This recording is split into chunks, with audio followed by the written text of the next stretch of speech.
જ્વાલાદેવી મંદિર. આ મંદિર ભારતમાં કાંગડાની ખીણમાં શિવાલિકની ગોદમાં હિમાચલ પ્રદેશમાં આવેલું છે, જેને કાલીઘર તરીકે ઓળખવામાં આવે છે.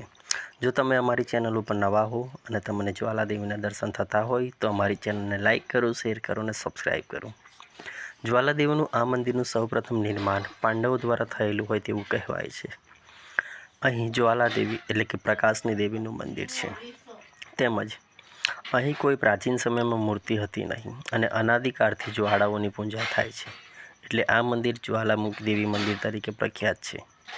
પ્રાચીન સમયની અંદર જ્યારે હિમાલયમાં રાક્ષસોનો ત્રાસ હતો, તેવા સમયગાળા દરમિયાન ભગવાન વિષ્ણુએ રાક્ષસોનો નાશ કરવા માટે દેવતાઓ પર ધ્યાન કેન્દ્રિત કર્યું અને સમગ્ર દેવતાઓ ભેગા થઈને શક્તિઓને આહ્વાન કર્યું અને આ જ આહ્વાનમાં વિશાળ જ્વાળાઓ ઊભી થઈ, જેમાંથી એક સુંદર કન્યાનો જન્મ થયો, જેને આદિશક્તિ તરીકે ઓળખવામાં આવે છે. એટલે કે તે પ્રથમ શક્તિ સતી તરીકે ઓળખાય છે, જેનો ઉછેર પ્રજાપતિ દક્ષના ઘરે થયો અને મોટી થયા પછી તે શિવની પત્ની પાર્વતી તરીકે સ્થાપિત થયા.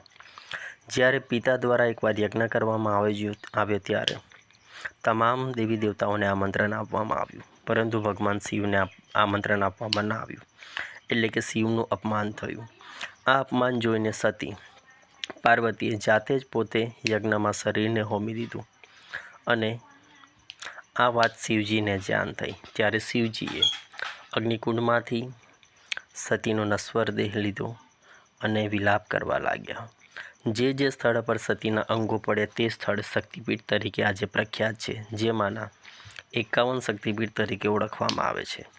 જેમાંનું જ એક મંદિર એટલે કે જ્વાલામુખી મંદિર, કે જ્યાં સતીની જીભ પડી હતી તેવું કહેવાય છે.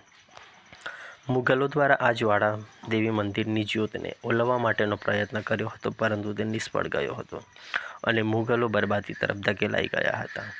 ત્યારે અકબરે આ મંદિરને સોનાનું છત્તર અર્પણ કર્યું હતું, પરંતુ તે સોનું પણ અન્ય ધાતુમાં ભળી ગયું હતું, જેથી તેનો નાશ થયો.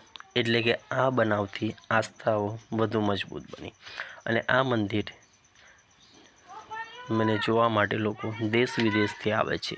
અહીં સતત જ્વાળાઓ પ્રજ્વલિત રહે છે, જે ક્યારેય ઓળવાતી નથી અને આ બનાવ અનંતકાળથી ચાલતો આવે છે. એટલે કે અહીં માતાજીની કોઈ મૂર્તિ નથી, પરંતુ અનંતકાળથી જ્વાળાઓની પૂજા થાય છે, જેને જ્વાલાદેવી મંદિર તરીકે ઓળખવામાં આવે છે. હિમાચલ પ્રદેશના પ્રવાસન ક્ષેત્રનું એક મહત્ત્વનું સ્થળ તરીકે તે જોવા મળે છે. આસપાસ તમને કાંગડાની ખીણો, શિવાલિકાની પર્વતમાળા જોવા મળે છે અને સુંદર નયનરમ્ય નજારો શિયાળા અને ઉનાળાના સમયગાળા દરમિયાન જોઈ શકાય છે. જો તમે જ્વાલાદેવીના મંદિરના એટલે કે હિમાચલના પ્રદેશના દર્શન કરવા કે પ્રવાસ માટે જતા હોય તો આ જ્વાલાદેવી મંદિરની મુલાકાત લેવાનું ચૂકતા નહીં. અને જો તમે અમારી ચેનલ ઉપર નવા હો તો અમારી ચેનલને લાઇક કરો, શેર કરો અને સબસ્ક્રાઈબ કરો.